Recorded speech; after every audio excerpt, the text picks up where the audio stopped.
começa mais um episódio do Grego Podcast e meu nome é Rafael... Não, pera aí. Alguma coisa de errado não está certo. Opa. Uma voz que vocês não escutavam já fazia um tempo. É, galera, na verdade sou eu de volta, ressurgi das cinzas, e meu nome é André Lourenço, e como diria Roberto Carlos, eu voltei, e agora é pra ficar, porque aqui é o meu lugar. Ei! E meu nome é Jean Lobato. E será que técnico de futebol também é coach? Opa, Coach Carter, nunca assistiu? O pior que é, viu? Mas tem uns que é mal, e é ruim, e não faz o time ganhar. Opa, depois nós conversamos sobre isso. É porque ele não sabe fazer as perguntas corretas. Ah. Meu nome é Claudione Colevati. E a minha frase hoje vai confrontar o Thiago Brunet, que disse que Jesus era coach e fazia as perguntas certas. Na verdade, Thiago Brunet, Jesus, coach da Bíblia, ele fez a afirmação correta. Arrependei-vos, porque é chegado o reino dos céus. Meu Deus. My God. Galera, como vocês estão vendo aí, nosso episódio de hoje é sobre coaching na igreja. E nosso episódio de número 43, hein? Sério? Eu pensei Hoje que era nós sobre vamos... futebol. Não. Peguei a pauta errada, cara. Não vai falar da seleção brasileira não, hein? É, cadê o o Zagallo? Agora vocês têm que me engolir. Hoje a gente vai falar um pouco sobre a teologia do coaching na igreja. E será que é de Deus? Será que não é de Deus? Será que é heresia? Será que é algo que nós podemos nos adaptar porque é algo que agora parece normal? Nós vamos descobrir isso daí logo após os nossos recadinhos. Vamos lá.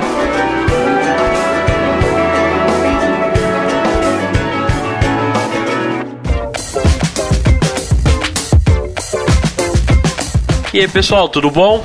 Tô com uns recadinhos aqui pra vocês. Nós já estamos no ano de 2020. Como nós falamos no episódio passado sobre louvor, se você não escutou ainda esse podcast, não para esse aqui, depois que terminar você volta, escuta o anterior, que ele tá sensacional. Nós falamos que nós teríamos novos quadros no nosso canal no YouTube. Se caso você que está escutando nosso podcast ainda não se inscreveu lá no YouTube, por favor, entra lá no YouTube, dá um minimizar aí no aplicativo de podcast, entra no YouTube, se inscreve no canal, clica no sininho para chegar a notificação para você, porque esse ano tá com muita novidade lá. Nós vamos continuar com nossos quadros sobre literatura cristã, mostrando os livros com detalhes para vocês. Estamos também com um quadro novo com o nosso irmão Guilherme. Hoje ele não está participando do podcast, mas ele vai ter um quadro lá no YouTube onde ele vai fazer análise de anime, games, livros e várias coisas bem legal para vocês. E também nós temos outro projeto com o nosso irmão Johnny, o Claudione. Eu vou passar a palavra aqui para ele explicar um pouco sobre o projeto dele que vai sair logo lá no canal do YouTube.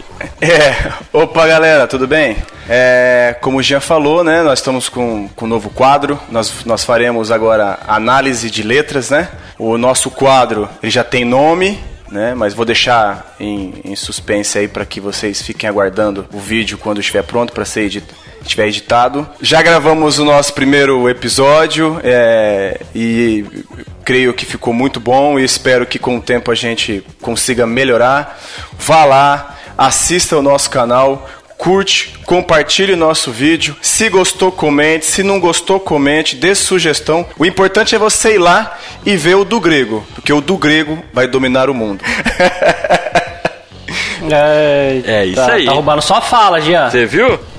Pessoal, e como vocês puderam notar aí, o Rafael não está hoje. Fiquem tranquilos que eu voltando, o Rafael não saiu, tá? Ele simplesmente está de folga, afinal de contas ele aí não tem deixado de gravar nenhum episódio. Então hoje nós demos uma folga pro nosso querido amigo, tá? Mas no próximo episódio ele volta bombando aí. Então é isso, recado dado, missão cumprida. Vamos voltar para dar início ao nosso episódio de número 43. Ok, eu vou falar a verdade pra vocês. Ok, eu estou fazendo coaching sim. Então, Então, meus amigos, o que seria o coaching? Qual seria a definição de coaching? Vocês podem me ajudar com isso? A definição de coaching em inglês, quando usado como verbo, significa treinar. É ensinar, né? E o coach, ele entra numa atividade de formação pessoal em que um instrutor, o coach, ajuda o seu cliente, que é o coach, a evoluir em alguma área de sua vida. Essa é a explicação básica do verbo coach em inglês. Temos complementar que ele é um mix, né, de recursos que utiliza técnicas, ferramentas, conhecimentos de diversas ciências como administração, gestão de pessoas, psicologia, neurologia, linguagens, recursos humanos e a teologia, né, que é de onde nós vamos falar aqui um pouco, para a conquista de grandes e efetivos resultados em qualquer contexto, seja tanto pessoal, profissional, social, familiar, financeiro e o tal bendito espiritual aqui, onde nós vamos tratar sobre isso. Então, na verdade, o coach seria um treinador de pessoas para uma melhoria particular, seria isso? Isso. Vamos deixar um atento aqui pro pessoal que está nos escutando, nós não contra a profissão coach lá no mundo lá fora. Nós estamos tratando aqui sobre o coach dentro da igreja, onde o coach ele substitui a palavra de Deus muitas vezes, ou quase sempre, e isso acaba negligenciando o trabalho do pastor, fazendo ele não pregar a palavra de Deus, tá, pessoal? Não fica bravo aqui, se você é um coach e trabalha nessa área, nós te damos um conselho: seja honesto com o seu cliente antes de tudo, tá bom? Outra dica que eu dou: seja coach lá fora da igreja, jamais dentro da igreja. Como foi a abertura minha, eu falei que, será que técnico de futebol é o coach? Teoricamente sim. Ele é um coach esportivo, onde ele motiva os seus jogadores no jogo, dando orientações, né? E não é por isso que um técnico ele é ruim. Mas isso dentro da igreja não faz sentido e vocês vão entender o por isso daqui a pouco. Ok, eu vou falar a verdade pra vocês. Ok, eu estou fazendo coaching sim. Com base na definição do coach, meus amigos, o conceito dele de coaching é antigo ou foi criado recentemente? O que vocês acham? O coach, a palavra coach, ela é nova. Mas o conceito de usar isso como um incentivo, um treinamento para a pessoa é muito antigo. Nós temos exemplo até bíblico disso, né? Todo mundo conhece Mateus 4 sobre a tentação de Jesus. Naquele momento o diabo estava tentando fazer um papel de coach com Jesus, né? Ele estava tentando influenciar Jesus a fazer algo que ele queria que Jesus fizesse, né? Fazendo isso para o mal, não para o bem, né? Porque como nós falou, se a pessoa é um profissional de coach, ela vai de uma forma honesta ajudar a pessoa, motivando ela. Nesse caso, Satanás ele estava tentando influenciar Jesus para ele cometer um pecado contra o Deus Pai e com isso não sendo mais o Cordeiro perfeito, né? O conceito de coaching, a palavra em si, como o Jean falou, ela é mais recente, mas o conceito, historicamente falando, e da onde surgiu até a palavra coach, que vem da palavra, se não me engano, é Cox, que é uma cidade da Hungria do século XV e XVI, que significava carruagem que leva a pessoa ao seu objetivo, tudo. Então ele é um conceito até antigo. E eu li um blog do Edson de Paula que ele fala que na verdade esse conceito de coaching, ele é dos primórdios, porque ele explica que quando nós fazemos filosoficamente uma pergunta a alguém, qual é o sentido da vida, nós já estamos fazendo coach, né? E quando desafiamos alguém a ser mais e melhor, ou a pensar mais e melhor sobre um determinado assunto, estamos fazendo coach, né? Então o autor, que é o Edson, ele diz que a ideia de transferir seus conhecimentos na arte, história, filosofia e ciência vem desde os primórdios. Então o conceito coach se aplica desde os primórdios aí da humanidade. Tá, então nós estamos vendo que o conceito de coach ele já é bem antigo. Ele é tão antigo que Satanás usou isso contra Jesus. Ele é tão antigo quanto quanto a parte histórica que o Johnny acabou de mencionar.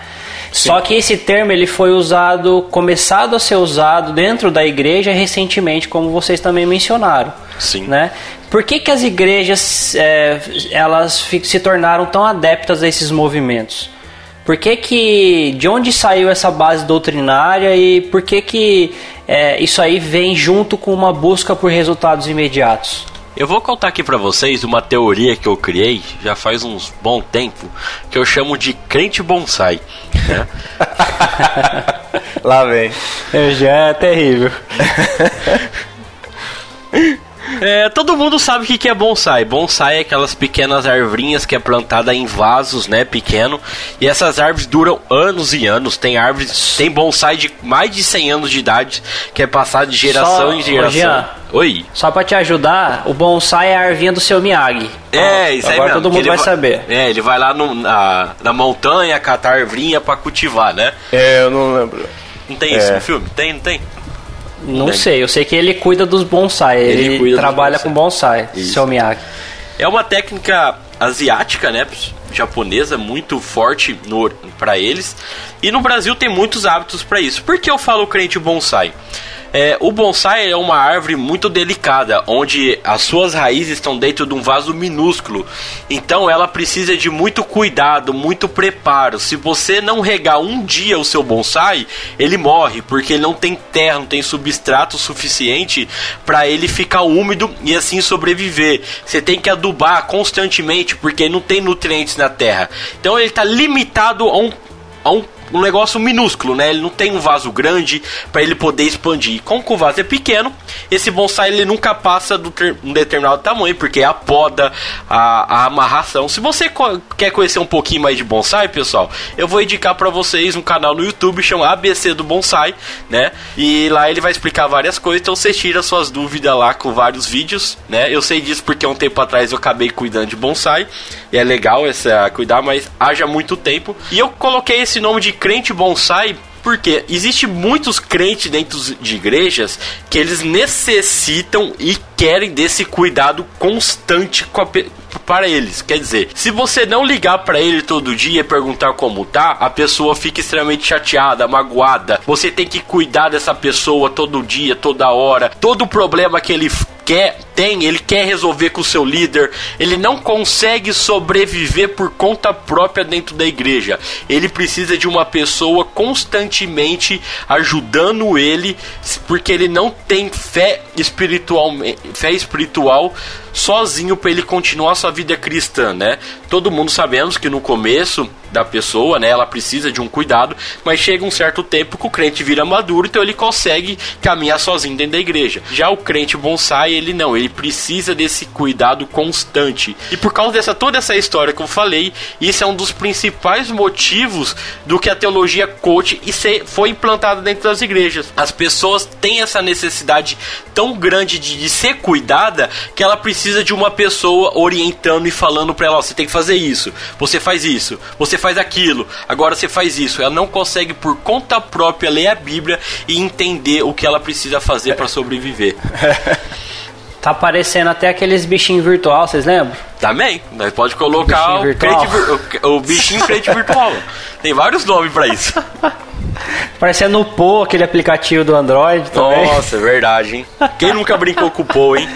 Ok, eu vou falar a verdade pra vocês. Ok, eu estou fazendo coaching sim. Sobre essa questão aí, porque as igrejas são tão adeptas, a gente vai acabar entrando naquela questão do orgulho humano. Nós vamos entrar na questão que as pessoas querem hoje, igreja cheia, igreja que prospera. A gente vai entrar em pessoas que são mercadores da fé, e aí a gente vai entrar em várias vertentes desse evangelho gospel que tem hoje.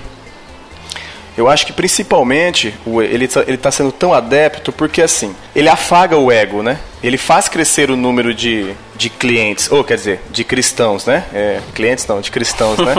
Sim. Depende da igreja. É uma empresa, né? Se o foco da igreja é financeiro, arrecadar grana pro salário só do pastor e ele pegar todo o dinheiro da igreja e não investir em nada, então é cliente, não é crente. Sim, eu falo assim, e o próprio cristão ali, ele vai lá para ouvir que tudo que ele quer alcançar, e deseja, ele pode, não tem obstáculo para isso, né?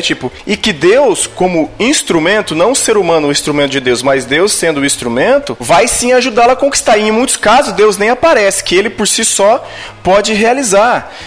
Nesse contexto, o homem acaba sendo o centro. Deus é deixado de lado, né? E o homem pode realizar o que quiser. Não há uma dependência. E o pecado, ele às vezes, quando pregado, ele é só um obstáculo. Você pode perceber que não se fala em arrependimento. Pode pegar essas pregações coaches aí, essa linha nova que tem aí, não se fala em arrependimento. É aquele evangelho doce, ele é agradável, né? Tipo, eu não preciso negar a mim mesmo, né? Porque eu... É uma pregação de autoajuda, você quer resumindo? Isso! Eu posso. É tipo assim, tem aquele louvor que fala, campeão, vencedor, entendeu? É isso. E aí, claro que vai lotar. Né? Vai lotar porque a gente sabe que o ser humano por si só já é manhoso, manhoso também, né? Precisa de um afago direto, né? Sim, ele quer ser o centro da vontade de Deus, né? Tipo, do universo, ele quer ser o centro. E aí... O centro da vontade do coach, né? Isso, muitas vezes, a pessoa não quer largar o líder de jeito nenhum. Sim. Ele só quer que a pessoa... Não, você tem que fazer isso, você faz aquilo. Não, pastor, o que eu faço agora? Eu vou comer abacate ou manga? Sabe? Tipo, a pessoa não consegue, por mais conta própria, descobrir as coisas de Deus, então ele precisa de um homem para poder falar isso para ele. E infelizmente as pessoas que acabam usando do coach, eles querem coisa para benefício próprio deles, né? Ele Sim. não quer que a pessoa realmente conhece a Deus, ele simplesmente quer ganhar em cima dessas pessoas, né? Não, e muitas vezes ainda eles colocam um pano de fundo com Deus, Jesus e Espírito Santo, mas a verdade é o que o Jean acabou de falar, acaba aquela... De certa forma, uma manipulação. Acaba sendo aquele... Só falta ter aqueles cara que faz hipnose gospel agora. Não tem já, não? Ah, calma, filho. Você tá com pressa? É um de cada vez. Falando nisso... Demorou 30 anos, mais ou menos, pra teologia da prosperidade de cair de Jesus. Isso. Calma, o coach faz o quê? Um ano, 2 anos que tá aqui no Brasil? Aproveitando, Há uns 3 aproveitando anos. essa deixa... Então, calma, falta 20 e poucos anos ainda. Aproveitando essa deixa, você acha que a teologia da prosperidade caiu em desuso? O pessoal ficou assim de saco cheio com ela porque ela não estava mais trazendo os benefícios que ela dizia trazer. E aí o pessoal se encheu disso. Aí veio alguém com uma boa ideia, entre aspas, né? Pra gente é uma má ideia, uma ideia maligna até. Mas veio com uma ideia e falou assim, vamos renovar isso aqui, vamos trazer uma nova teologia que não seja tão diferente, mas que mude alguns pontos como se fosse nova. E enfiaram o coaching dentro da igreja. Vocês acham que isso seria, tipo, talvez até uma base doutrinária, pegar partes da teologia da prosperidade, transformar isso para um paladar melhor para as pessoas dentro da igreja? Eu acredito que sim, porque se olhar, a intenção é praticamente a mesma entre as duas, né? Uma, você faz, você paga por ela, né? E você espera um milagre acontecer, que aí nunca acontece, então quem sempre... se enriquece é a pessoa. E agora no coach as pessoas pagam para essa pessoa para ela falar o que ela deve fazer, né? Então... porque a gente entrou num período muito assim da preocupação, não tanto preocupação com a saúde financeira, embora né, a nossa situação não está tão boa assim, mas entrou muito num período de saúde mental, num período de saúde de ego, né? E onde o coach veio para falar assim, opa, é o meu mercado, seria isso, né? Porque resultado veio imediato... para amortecer esses problemas, né? Então, resultado imediato a gente nota que tem, mas tem tanto resultado imediato quanto tinha na teologia da prosperidade. No sentido de resultados imediatos, no sentido de não resultado da teologia em si, mas de trazerem adeptos para dentro da igreja, né? Essas igrejas hoje estão cheias. Mas se for ver, a teologia da prosperidade tem um lado positivo que a teologia coach não tem. Eu ia citar isso agora.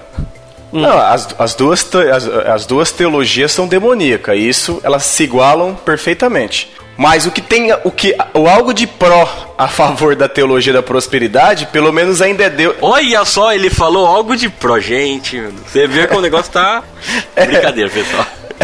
Não. O que ainda deixa a teologia da prosperidade menos pior do que a do coaching é que Deus ainda realiza as coisas. Eu faço a barganha, mas Deus ainda é Deus que me dá. E é um milagre de Deus, né? É de Deus, mas eu paguei por ele, mas Deus que fez. Foi ele que fez. Agora, o do coach não. O do coach, quem tem o poder de realizar é o próprio homem. O homem é o indivíduo, é o soberano. Aí ferrou com tudo de vez. Aí tem como. É isso aí mesmo. Você pensa igualzinho. Ok, eu vou falar a verdade pra vocês. Ok, eu estou fazendo coaching sim. O Jean até citou no começo, eu ia até zoar com ele, brincar com ele, que ele leu o artigo do Pedro Pamplona, que ele fala, né, quais são os perigos da teologia do coach dentro da igreja. E aí ele divide em três pontos principais, né, que é a questão do humanismo, o materialismo e o ceticismo, né, que essa teologia, ela traz para dentro das igrejas, né? E aí ele fez uma divisão interessante que ele atribui assim, o humanismo, né? São as técnicas humanas para alcançar objetivos, ou seja, as pregações são palestras motivacionais, confundem fé com força de vontade. Cristo é um coach, um palestrante, né? E o foco está naquilo que o homem pode fazer através da fé pessoal. Mas a fé pessoal aqui na pessoa dele, não na pessoa de Cristo, né? E sempre o objetivo é a conquista. Aí a gente entra no materialismo, né? Que é buscando também sempre a autoafirmação, né? O pastor, ele acaba sendo um guru, um guia. Ele estimula o seu cliente, a ovelha, né? A buscar o seu... Ou bonsai. Isso, a buscar o seu potencial infinito, tipo, porque você pode todas as coisas, né?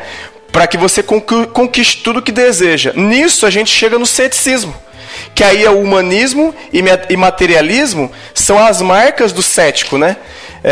A crença no Deus da Bíblia é cada vez mais fraca, onde esse tipo de cultura se manifesta. A dependência de Deus é algo fantasiado. Orações são feitas apenas para que Deus abençoe nossos planos e para que Ele nos dê apoio em nossa própria empreitada. Na teologia coaching, o soberano é o indivíduo. Então tem sido comum os pastores, líderes, entrarem até em cursos de coaching para serem mais persuasivos, né? Contagiantes e teatrais, para não dizer manipuladores, né? E nesse contexto, o Espírito Santo não tem espaço.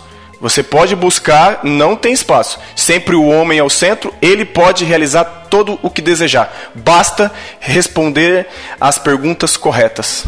Cara, então assim, eu achei muito legal, recomendo para quem os nossos ouvintes, busque esse artigo do Pedro Pamplona. Aqui foi um resumo do resumo, é um artigo até longo, mas ele faz uma constatação, ele utiliza passagens bíblicas para depois confrontar. Cara, é fantástico, eu recomendo. Guarda esse artigo aí, porque link no post. Nós vamos colocar ele para as pessoas poderem acessar também, abaixo do vídeo. Não, e aí, já aproveitando que eu estou falando do artigo aqui, eu acho interessante que o Pedro Pamplona, ele utiliza, ele no artigo dele, ele fala uma coisa interessante. Ele coloca assim, né, tipo, o que Jeremias e Tiago diriam, tipo, diante dessa nova empreitada. Aí ele coloca o texto de Jeremias 9, 23 a 24, que diz assim: Assim diz o Senhor, não se glorie o sábio em sua sabedoria, nem o forte em sua força, nem o rico em sua riqueza. Mas quem se gloriar, glorie-se nisto, em compreender-me e conhecer-me. Pois eu sou o Senhor, e ajo com lealdade, com justiça e com retidão sobre a terra. Pois é dessas coisas que me agrado, declara o Senhor. E aí a outra passagem que ele traz de Jeremias é Jeremias 17, 5, 7. Abre aspas. Assim diz o Senhor: Maldito é o homem que confia nos homens, que faz da humanidade mortal a sua força, mas cujo coração se afasta do Senhor. Mas bendito é o homem cuja confiança está no Senhor, cuja confiança nele está. E aí, para finalizar mesmo, para jogar um balde de geografia na teologia do coach, ele apresenta Tiago 4, versículos 13 a 16. Abre aspas. Ouçam agora vocês que dizem, hoje ou amanhã iremos para esta ou aquela cidade. Passaremos um ano ali, faremos negócios e ganharemos dinheiro. Vocês nem sabem o que lhes acontecerá amanhã, que é a sua vida. Vocês são como a neblina que aparece por pouco tempo e depois se dissipa. Ao invés disso, deveriam dizer, se o Senhor quiser, viveremos e faremos isto ou aquilo. Agora, porém, vocês se vangloriam das suas pretensões. Toda vanglória como essa é maligna. Aí já arrebenta. Ok, eu vou falar a verdade pra vocês. Ok, eu estou fazendo coaching sim.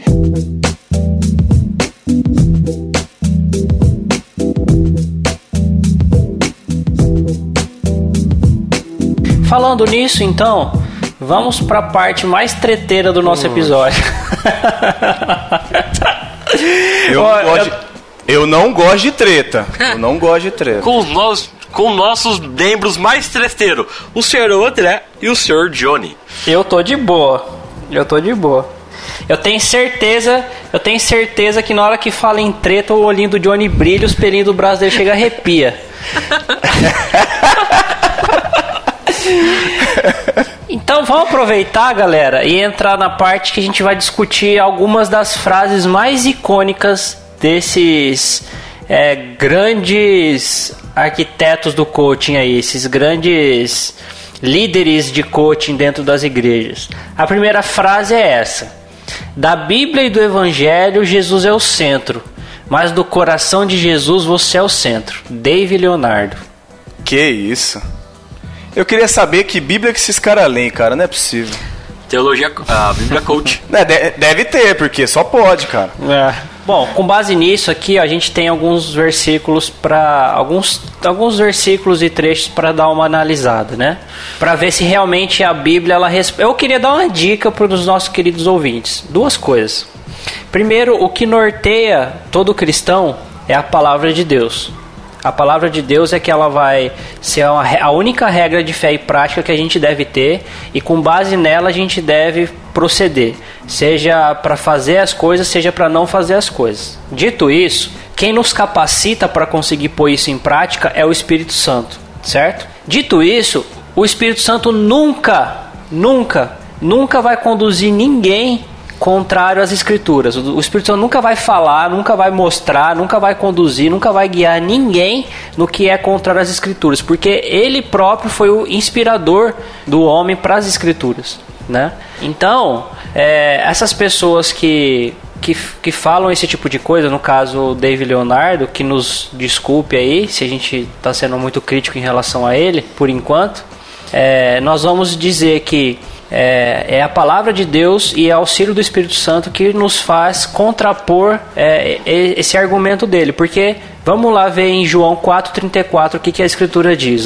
Jesus declarou: a minha comida consiste em fazer a vontade daquele que me enviou e realizar a sua obra. Então, tudo bem, da Bíblia e do Evangelho Jesus é o centro. Jesus, ele é o centro em que sentido? É lógico que todas as coisas foram feitas por ele e através dele e para a glória dele, na glória do Pai, certo? Jesus, não só Jesus, mas a obra de Jesus, a redenção da humanidade é o centro da Bíblia. É isso que a Bíblia vai falar do início ao fim para demonstrar que há um meio de salvação. O homem é decaído, o homem sozinho não consegue se salvar, então a Bíblia toda vai arquitetar um plano único que cai diretamente na pessoa de Jesus e na obra de Jesus. Então ele vai ser o centro de tudo isso. Vocês concordam comigo? Sim.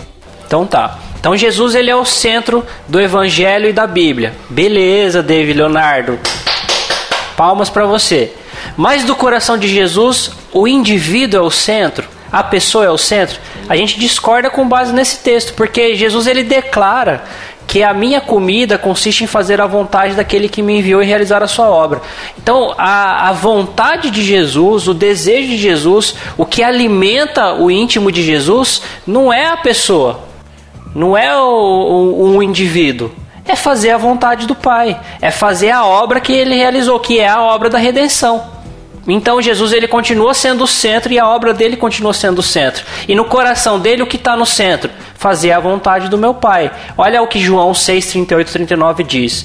Porque eu desci do céu não para fazer a minha própria vontade, mas a vontade daquele que me enviou. E a vontade de que ele me enviou, a vontade de quem me enviou é essa, que eu não perca nenhum de todos os que ele me deu. Pelo contrário, eu os ressuscitarei no último dia. Então, nesse texto também, a gente vê que a vontade, o centro do coração de Jesus está totalmente ligado e conectado para fazer a vontade de Deus, certo? Agora, o que está na vontade de Deus? Que nenhum daqueles que ele deu se perca e Jesus o ressuscite no último dia. Beleza, então não é qualquer indivíduo. Não é qualquer indivíduo que está na vontade do Pai que é o que Jesus vai ressuscitar no último dia, que é aquele que não vai se perder. A gente tem também o famoso texto de João 3,16, que diz, porque Deus tanto amou o mundo, que entregou seu Filho unigênito, para que todo aquele que nele crê não pereça, mas tenha vida eterna. Então tá bom, Deus tinha um plano, teve um plano, e ele precisou entregar o seu único Filho, para morrer em favor de quem? De todos? Não, para morrer em favor daquele que crê no Filho de Deus. Então, nunca vai ser qualquer indivíduo, qualquer ser, qualquer pessoa que está como objetivo da salvação de Jesus. Porque tem que ser aquele que crê. Porque tem que ser aquele que Deus deu para o Filho. E aí, esse que o próprio Pai deu para o Filho, é esse que o Filho vai ressuscitar no último dia. Concordam comigo? Sim. Concordam com as Escrituras? Sim, sim.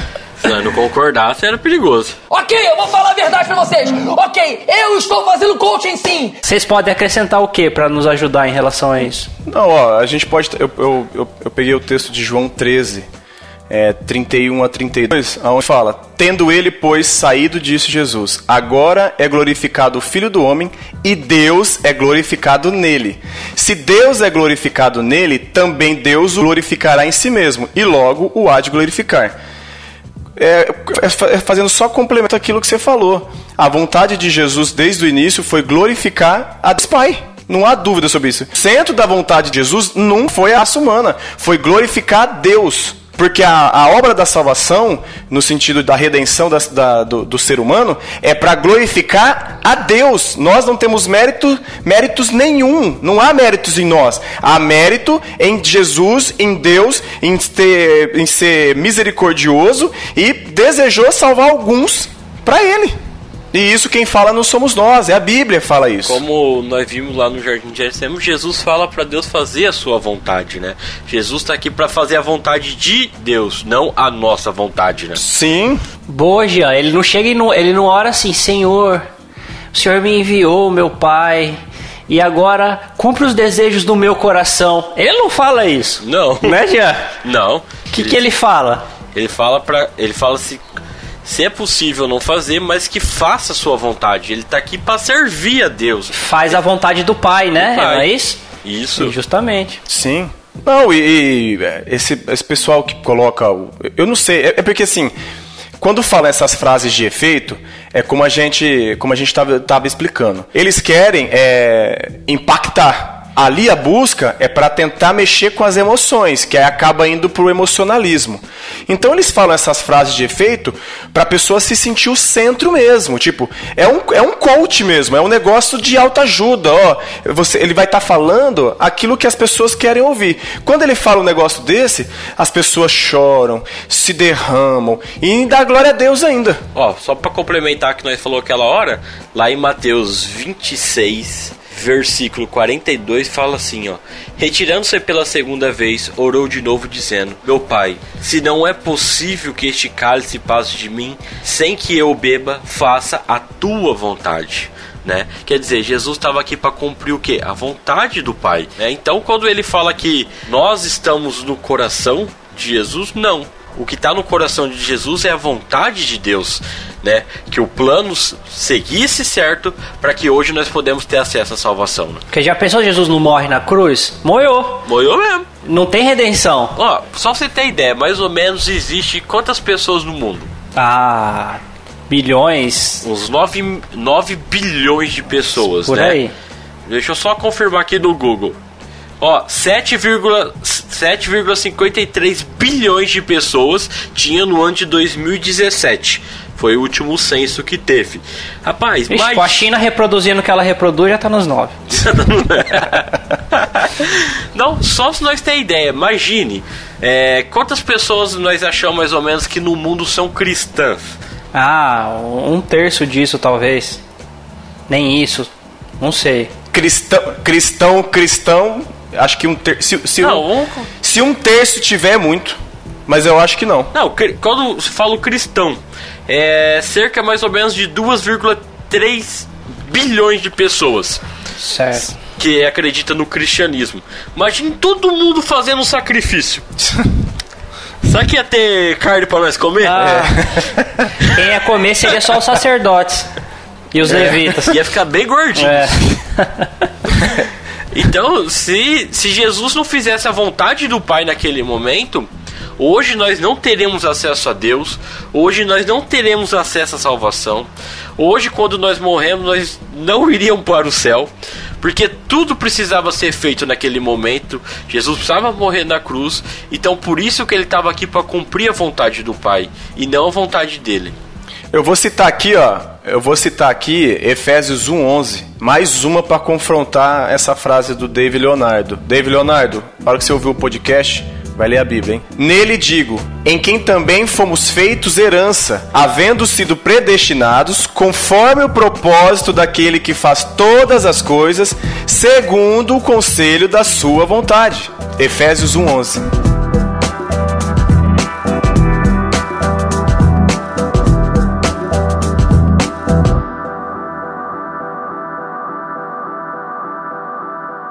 Ok, eu vou falar a verdade pra vocês. Ok, eu estou fazendo coaching sim.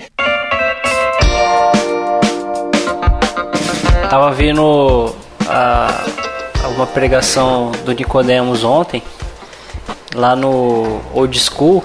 Rapaz, e ele destrói nesse texto de Efésios 1, hein? Meu Deus do céu. Nossa. Eu vou depois assistir depois. Mas tudo bem, vamos lá. Vamos viajar na maionese aqui não. A próxima frase é a seguinte: ele planeja coisas para a sua vida, ele, Deus, de diversas formas, inclusive pelas suas decisões da pessoa. Você pode apagar o que ele escreveu para você, diz Thiago Brunet. Rapaz. Então Deus planeja coisas para a vida de um ser, para a pessoa, de diversas formas, inclusive nas decisões que a pessoa toma. E aí você também pode apagar essas coisas aí segundo a sua própria vontade. Então eu sou Deus. Eu sou um Deus. Vamos ver alguns versículos que contrapõem isso. Calma, o Johnny já tá eufórico, o Johnny já tá babando já. Não, cara, é que eu lembrei do outro doido, um tal de Victor Azevedo, que falou que nós somos deusinho porque somos filhos de Deus. Mas esse aí... Nesse contexto... ele copiou o Marcos Feliciano, esse aí.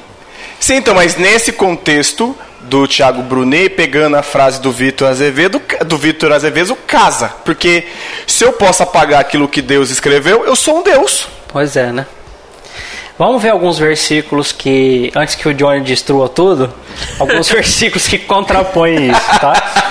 Aqui tá um, ó. Preste atenção. Deus planeja coisas, certo? E Deus realmente planeja coisas. Mas vamos ver o que Deus planeja, que é imutável, que ninguém destrói.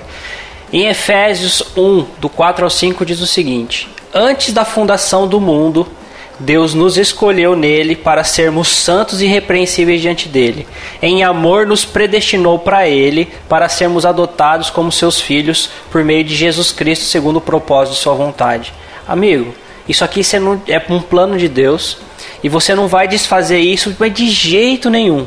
Você pode espernear, você pode chorar, você pode achar que você é quem você quiser, mas isso você não faz. O que Deus decretou antes da fundação do mundo, e isso é aqueles que são dele ser santos e irrepreensíveis, ser um verdadeiro cristão, ele fez isso e predestinou a gente, ou seja, destinou a gente para que isso acontecesse, para sermos adotados como filhos por meio de Jesus Cristo, ou seja, pela obra que a gente discutiu que Jesus fez na cruz. Para quê? Por quê? Segundo o propósito da vontade dele. Então, essa vontade de Deus, esse plano que Deus fez, ou os que Deus faz, que ele decretou, não pode nunca ser apagado. Não tem nada que a gente faça que vai frustrar os planos de Deus. Concorda comigo? Vou jogar uma kriptonita. What? Na verdade, não. Kriptonita não. Vou jogar uma bomba agora. Posso? Vai. Provérbios 16:4. O Senhor fez todas as coisas para atender aos seus próprios desígnios, seus decretos, até o ímpio para o dia do mal. Não citei nem Romanos 9, hein? Não, nem precisa. Não citei nem Romanos 9. Então, são frases, eu volto de novo. Os caras, não sei se eles estudam a Bíblia ou não, mas deve ler para tentar tirar alguma heresia, né, para ver onde que fica melhor. Mas se a pessoa tiver o mínimo de consciência e pegar uma frase dessa e fazer como você falou no começo, André, se a nossa regra de fé é a Bíblia, eu vou ver o que a Bíblia diz, né, e buscar, você fala, não, o que o cara tá falando é heresia. O que mais me irrita é ver o pessoal dando glória a Deus, cara. Ok, eu vou falar a verdade pra vocês. Ok, eu estou fazendo coaching sim. Agora olha o que diz Atos 4, 27 e 28, ó. Porque de fato nessa cidade, Herodes e Pôncio Pilatos, com gentios e gente de Israel, se juntaram contra o teu santo servo Jesus, a quem ungiste para fazer tudo o que a tua mão e o teu propósito predeterminaram. Deus predeterminou a morte e a ressurreição de Cristo antes da fundação do mundo também. E isso ia acontecer independente de qualquer coisa. E aí Herodes e Pôncio Pilatos e alguns pessoal de Israel, eles se levantaram para cumprir esse propósito. Eles têm, lógico que eles pagaram pelo mal que eles fizeram, né? Só que isso já era algo que precisava acontecer, é algo que foi determinado por Deus. Jesus, ele precisava morrer na cruz para que ele vencesse toda a potestade, para que ele fosse colocado acima de todos no seu trono no céu. Ele precisava morrer. Precisavam de coisas acontecendo, de pessoas arquitetando coisas, planos, para que Jesus fosse capturado, fosse moído, fosse pendurado no madeiro para morrer pela salvação do mundo. Então foi algo que Deus predeterminou. Não tem como nem Jesus poderia mudar isso. Tanto que fez a oração que o Jean falou no primeira frase de discussão. Pai, se for possível, passa de mim esse cálice, passa de mim essa morte, mas seja feita a tua vontade. Seja feito o que o Senhor predeterminou já. Ó, só para complementar então, vamos ler lá então Salmo 139, do versículo 13... Deixa eu achar aqui... até o 16, vamos ver. Tu formaste o meu interior e me teceste no ventre da minha mãe. Eu te agradeço por me teres feito de modo tão extraordinário. Tuas obras são maravilhosas e disso eu sei muito bem. Tu me observas quando eu estava sendo formado em segredo, enquanto eu era tecido na escuridão. Tu me viste quando eu ainda estava no ventre. Cada dia de minha vida estava registrado em teu livro. Cada momento foi restabelecido quando ainda nenhum deles existia. Como são preciosos seus pensamentos a meu respeito. Ó Deus, é impossível enumerá-los. Então, gente, quando nós lemos isso daqui, nós vemos que Deus sabe tudo. Deus sabe cada momento da nossa vida, né? Nós não temos como apagar a nossa história, porque Deus escreveu a nossa história. Tudo já está escrito no teu livro. Deus sabe o nosso tudo antes de acontecer. Como nós falamos, né? Já falamos em vários podcasts. Deus não tem tempo. Ele é passado, presente e futuro ao mesmo tempo, né? Então Deus sabe de tudo. Não tem como você apagar a sua história e voltar e reescrevê-la novamente, né? Agora, para mais alguns que acham que Deus não tem controle de tudo, vamos abrir lá em Provérbios. Provérbios 16, versículo 33. As pessoas podem lançar a sorte, mas quem determina o resultado é o Senhor. Até na sorte é de Deus. Não existe, nossa, por sorte eu achei uma coisa, por sorte eu ganhei. Não, a sorte é de Deus. Ele que determina o resultado da sorte. Não é algo espontâneo que pode acontecer. Então nós não tem como nós controlar a nossa história. Nossa história pertence a Deus e é só Ele. Eu vou citar Jó 42:2 para dar mais uma firmada aí. Bem sei eu que tudo podes e que nenhum dos teus propósitos pode ser impedido. E ainda ele... cara, eu não consigo assim... às vezes a gente brinca de treta, tudo... Mas eu não consigo entender da onde as pessoas tiram esse tipo de coisa, cara. Da onde que a gente pode... É claro que se a gente for se aprofundar, até no texto que o André falou de Atos 4, 27 e 28, que Deus ungiu para fazer tudo conforme o propósito dele, e aí a gente vai entrar em soberania divina e responsabilidade humana, tal, se a gente fosse se aprofundar. Mas se Deus determinou que ia acontecer, aconteceu ou vai acontecer, né? E tipo, como é que a gente, meros mortais, meras criaturas, poderia desfazer algo que o Criador do universo disse que vai acontecer? Cara, o Jean acabou de ler, os nossos dias já estão contados. Ele já sabe o dia do nosso nascimento, e ele já sabe o dia que cada um de nós vai ter a morte física, né? No sentido de deixar esse mundo agora terreno e ir para o mundo espiritual, que seja depois aí a nossa a discussão. Mas eu falo assim, como que alguém pode achar que pode mesmo, de fato, aí nós vamos entrar em questão de perder a salvação ou não. Como é que vai como é que vai riscar o nome do livro da vida, se no livro da vida está fechado, foi escrito antes da fundação, quando o Cordeiro foi morto antes da fundação, com os nomes já escritos, e só vai ser aberto quando o Cristo voltar? Não tem como, cara. E aí é interessante você falar isso, que foi um livro escrito e ele foi selado. Então. Ou seja, não tem como abrir o livro. E aí ele vai ser aberto pelo próprio Jesus depois. Sim, então. Ou seja, o que tá lá, tá lá. Nossa, não tem como rasurar, né? Ok, eu vou falar a verdade pra vocês. Ok, eu estou fazendo coaching sim. Mas enfim, vamos guardar um pouco de treta para a próxima frase. Diz o seguinte: se Adão não pecasse, Jesus pecaria.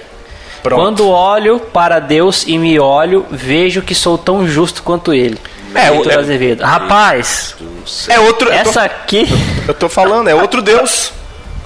Essa aqui, cara, é terrível de ponta a ponta, porque tá ligado? As outras, assim, ainda tem coisas que falam um pouco de verdade, né? Ele planeja coisas pra sua vida, Deus planeja coisas pra sua vida. Da Bíblia, Jesus é o centro, do Evangelho é o centro e tal. Nessa aqui, cara, o cara tá, nossa, destruindo do começo ao fim, meu Deus do céu. Primeiro, eu concordo com uma coisa. Qualquer pessoa, não sendo Jesus, o Filho unigênito de Deus, no lugar de Adão pecaria. Com certeza. Sim. Com certeza. Tá? Mas Jesus não pecaria. Jesus ele veio e ele não cometeu pecado algum. Ele foi tentado, mas ele não pecou. Beleza. Quando olho para Deus e me olho, vejo como sou tão justo quanto ele. Rapaz, se tem uma coisa que eu sou, que a humanidade é depravada, cara. Aí dito isso, cara, olha o versículo esse aí ele passou do processo de santificação. Não, o cara tá glorificado já. Ele já está glorificado. Já tá. Mas olha o que Romanos 3, 10, 12 fala. Ó, presta atenção, Vitor Azevedo. Tá? Como diz o Johnny, vai ler a Bíblia. Como está escrito: não há um justo, nenhum sequer. Não há quem entenda, não há quem busque a Deus. Todos se desviaram e juntamente se tornaram inúteis. Não há quem faça o bem, não há um sequer. Então não tem essa de que quando eu olho para Deus, é só esse olho tá cego. Só pode. Tá cegueta, tá pior que Paulo quando eu tava com escama no olho. Não sei se você falou o versículo? Romanos 3, 10 do 12. Tá bom. Romanos capítulo 3, de 10 a 12. Então eu vou me abster. E só vou deixar esse versículo no ar para os nossos ouvintes escutar. Porque não precisamos nem comentar mais nada. Porque Paulo já está muito claro dizendo: não há um justo, nenhum sequer. Não existe. Ninguém é santo como Deus é, como o Filho é e como o Espírito é. Todos nós somos o quê? Pecadores e depravados. Então, cara, como pode? Vai, Johnny, treta aí. Me ajuda eu que eu tô com taquicardia aqui já. Eu gostaria um dia, se tivesse alguma... Eu gostaria que tivesse um congresso e esses caras fossem chamados para responder esse tipo de pergunta assim diante. Não vai, porque a teologia deles não é para ficar discutindo. A teologia deles é para ficar enganando. Não tem discussão, já engana. E pior é quem assiste, fica postando no Facebook e ainda falando glória a Deus. Não, e fala assim: não vamos julgar, gente. Não, eu acho interessante que ainda o pessoal ainda vai falar assim: enquanto você está discutindo, ele está ganhando almas. Tá ganhando alma pro inferno. Pro inferno tá mesmo. Ó, Agora, vamos só pra vocês terem uma ideia. Fala aí, Jean. Nós vamos colocar aqui, nós não conhecemos a Bíblia, tudo bem? Tudo bem. Tudo que você sabe de Bíblia, deixa guardadinha numa gaveta agora. Beleza. Limpou a mente? Então nós se pode agora se comparar com uma pessoa que vê esses vídeos. Sim. Certo. Entendeu? Aí chega uma pessoa pra você agora e fala assim: irmão, não importa que Adão pecou, Jesus também pecaria. Você agora pode ser tão justo quanto ele. Você é santo, irmão. Quanto tempo você não beija uma menina, irmão? Quanto tempo você não peca, meu irmão? Lembrando que pecado para certas pessoas é só o ato, tá? Não é pensar, não. É fazer, tá? Jesus falou lá que quando nós já pensamos, nós já estamos pecando. E a pessoa vai ficar o quê? Feliz? Pô, eu posso ser santo igual Jesus é. Eu posso ser santo igual Deus. Eu vou falar o quê? Glória a Deus. Por quê? Porque as pessoas não lêem a Bíblia. As pessoas não interpretam a Bíblia. É tão vergonhoso hoje, no nosso século, né? Nós temos tanta tradução bíblica em português, tanto de um português difícil, que é Almeida Corrigida e Fiel, como nós temos a LTLH, como nós temos a Bíblia, a Mensagem, né? Que são portugueses simples, que é fácil de segura aí que a mensagem é um pouco complicada, hein, gente? Olha, não aconselho não. Mas o cara que lê a mensagem, pelo menos ele vai saber que isso aqui tá errado, André. Tá. Tudo entendeu? bem. Então hoje não tem desculpa mais pra pessoa falar: eu não consigo interpretar a Bíblia. O que existe de Bíblia de estudo hoje, com comentários embaixo, é só você, irmão, acessar a playlist lá no YouTube do Grego lá. Tem umas 10 Bíblias de estudo lá que nós apresenta lá pra vocês verem. Então tem muita forma hoje de nós entender isso. Mas as pessoas só caem nesses caras porque não querem estudar a Bíblia, não lê a Bíblia, não tem seu devocional com Deus. Simplesmente... Só faltava alguém falar assim: o que é Bíblia? Só falta isso. Ok, eu vou falar a verdade pra vocês. Ok, eu estou fazendo coaching sim. Pra vocês que estão assim: nossa, como eles estão julgando os irmãozinhos que estão ganhando alma. Nossa, não somos nós que estamos julgando, não. A gente pegou texto bíblico justamente para demonstrar que é o próprio Deus, a própria palavra de Deus é que está julgando e condenando eles. Sim. Não somos nós, não. A gente só está argumentando o que a palavra diz. Sim. Não, eu gostaria só de destacar 2 pontos sobre essa questão que ele fala que se Adão não pecasse, Jesus pecaria. Como você falou, todos nós pecaríamos. Uma vez eu ouvi, acho que perguntaram isso, eu não sei se foi pro Nicodemos no Perguntar Não Ofende, eu não lembro. Eu acho que foi o Nicodemos que respondeu. Se não foi, deve ter sido um outro pregador. Foi perguntado para ele, né, se Jesus pecaria. Aí ele falou assim: teoricamente, Jesus sendo homem, ele falou, teoricamente, Jesus poderia. Ele falou, teoricamente. Mas Jesus jamais pecaria porque Jesus era Deus. E o que vocês acham disso? Sim. Se Jesus fosse somente homem, não tivesse a parte divina, na verdade, se ele fosse só totalmente homem e não totalmente Deus juntamente com o homem, ele pecaria. Sim, então. Ele como pecaria, porque nós somos totalmente homens e nós pecamos. Só que Jesus, ele é totalmente homem e totalmente Deus. Às vezes a pessoa também não vai entender, a gente vai entrar de novo, até falamos hoje cedo, né, Jean, sobre a questão do antinômio, que são 2 verdades, né, que não se contradizem. A Bíblia explica isso? Não. E o outro ponto, né, que fala sobre quando olho para Deus e me vejo que sou tão justo, eu gostaria de falar, de falar Romanos 3, 24, que fala assim, ó: sendo justificados gratuitamente pela sua graça, pela redenção que há em Cristo Jesus. Eu não lembro o número do episódio, mas eu ouvi, faz mais ou menos, acho que 1 ano atrás que vocês fizeram esse episódio, que é sobre a união mística com Jesus. Eu não lembro o número do episódio do podcast. E lá vocês explicaram, assim, perfeitamente, sobre essa questão dessa união mística, que nós hoje, ainda pecadores, num processo de santificação, nós somos justificados em Cristo. Então, assim, a frase dele, talvez alguém fale, mas se Cristo morreu, agora eu não sou justo? Só que tem que mostrar, explicar, que quando Deus olha para nós, ele não vê a nós, ele vê Cristo em nós. Por isso que a ira dele é aplacada. A justificação é Cristo em nós, não nós somos justos como Deus. Só para esclarecer, esse episódio é o episódio número 35 com o título Fusão. Nós e Jesus. Isso. Eu recomendo que aí tira toda essa dúvida sobre essa questão de justificação. Porque eu sei que vai ter alguns ouvintes que falam assim, mas não fala que nós somos justos agora, Cristo nos justificou, mas é totalmente diferente da aplicação que ele quer colocar na frase. Como que alguém... Esses dias eu ouvi uma frase interessante. Os anjos, quando estão diante de Deus, tampam o rosto. Os grandes patriarcas da Bíblia se dobravam com os joelhos no chão e com a cara ao pó. E o cara vai falar que ele se sente justo como Deus, cara. Então. Os demônios tremem na presença do Senhor. E o cara vai falar que se sente justo como Deus. Ele poderia falar que em Jesus nós somos justificados. Isso, aí sim. Como Deus. Sim. Tá? Só que a gente não pode falar que a gente olha para Deus e vê que sou tão justo quanto Ele. Porque a gente ainda não está glorificado. Sim, não. A justificação é já e ainda não é. Entendeu? Por isso nós estamos no processo. É, justamente, um processo de justificação, um processo de santificação. Na verdade, a gente já foi justificado. Só que a gente foi justificado porque nós não temos mais condenação. Sim. Então Jesus justificou a gente para que a gente não fosse mais condenado. Só que a gente ainda está num processo de...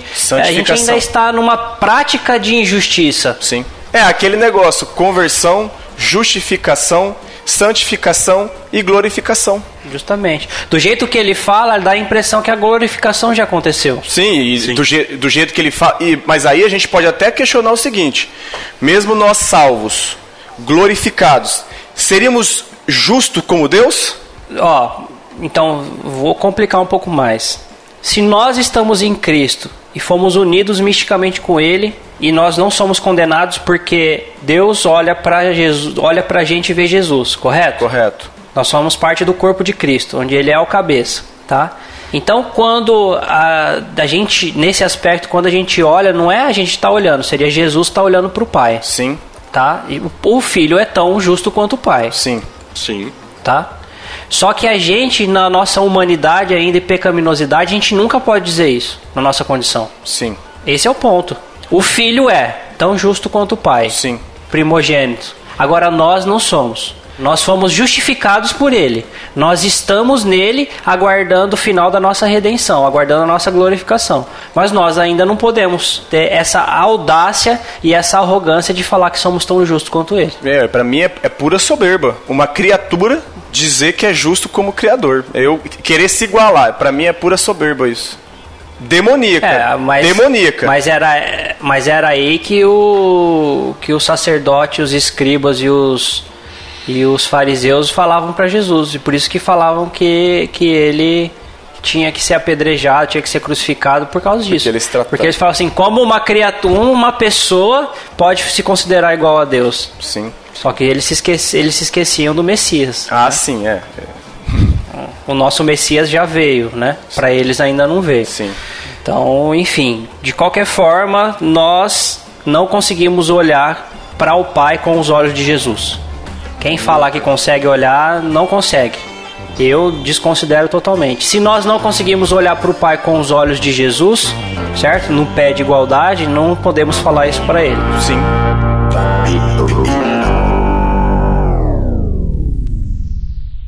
Ok, eu vou falar a verdade pra vocês. Ok, eu estou fazendo coaching sim.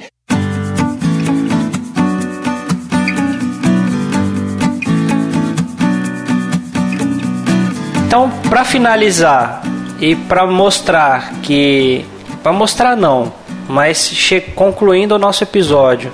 Será que a gente, nós, eu, o Jean, o Johnny, ou você que está nos ouvindo, será que a gente não tem sido coachings de nossas próprias almas? Infelizmente, quando nós buscamos, vou falar da maneira espiritual, a salvação pelas obras, como se eu fosse capaz de realizar a obra da salvação, eu sou coaching da minha alma. Se eu não reconheço a Deus, eu sou um coach da minha alma, porque eu posso salvá-la. Sim, com certeza. A gente já está tão errado quanto, né?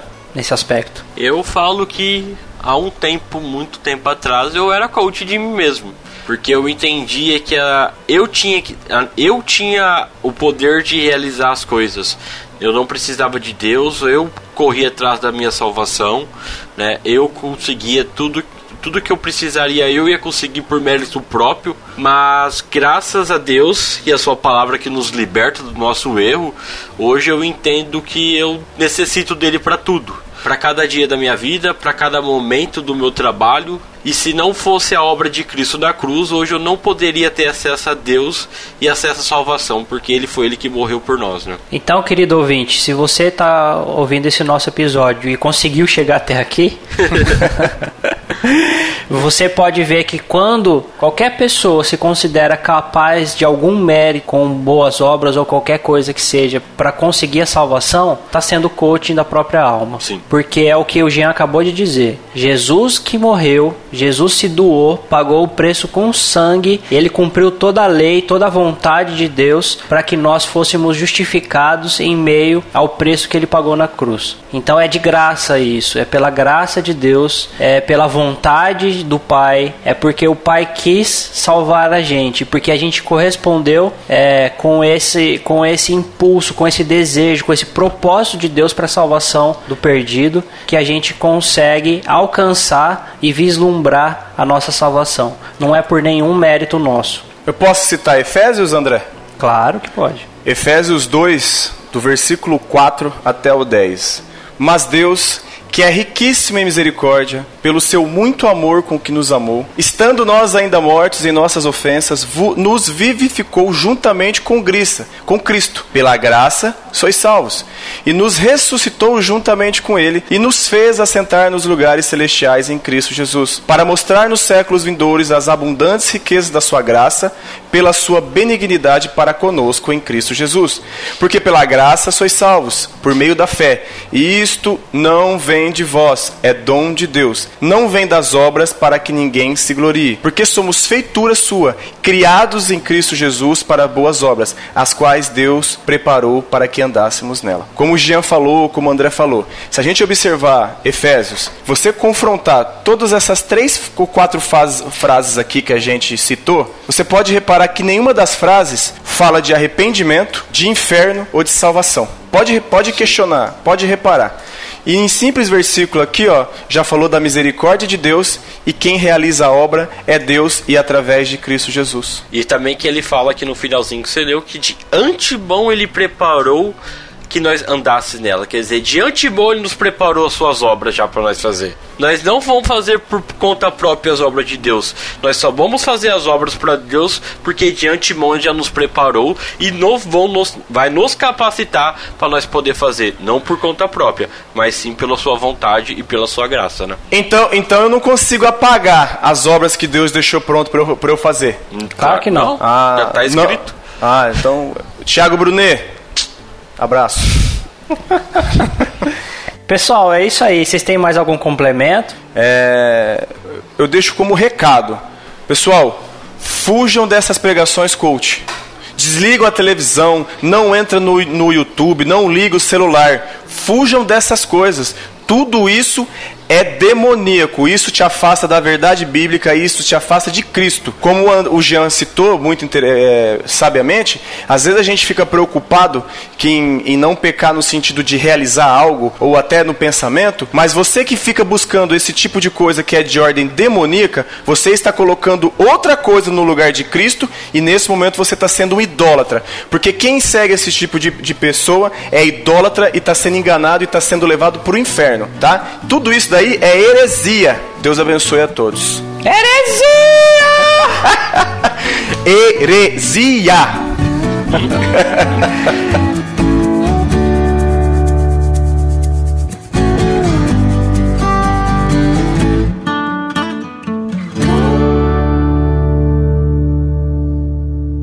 Ok, eu vou falar a verdade pra vocês. Ok, eu estou fazendo coaching sim.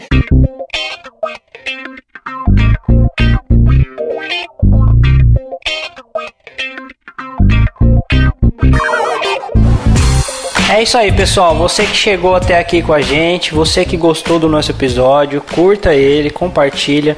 Se você tem ressalvas enquanto aquilo que a gente falou, deixe nos comentários. Se quiser, pode mandar um e-mail pra gente, podcast@dogrego.com, a gente vai responder.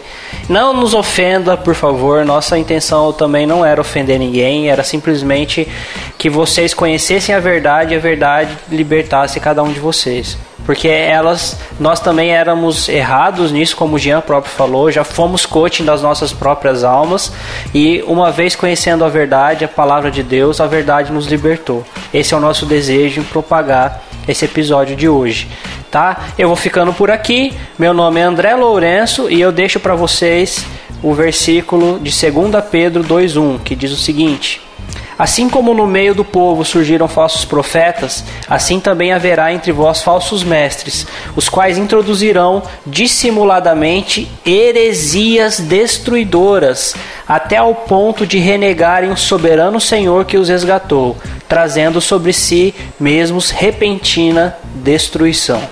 Meu nome é Jean Lobato, eu só tenho algo a dizer.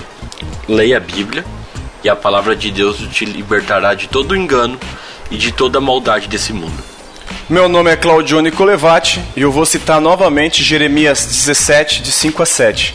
Assim diz o Senhor: maldito é o homem que confia nos homens, que faz da humanidade mortal a sua força, mas cujo coração se afasta do Senhor. Mas bendito é o homem cuja confiança está no Senhor, cuja confiança nele está. Se vocês querem seguir alguém, sigam a Cristo, leiam a Bíblia. Deus abençoe a todos. Amém. Amém.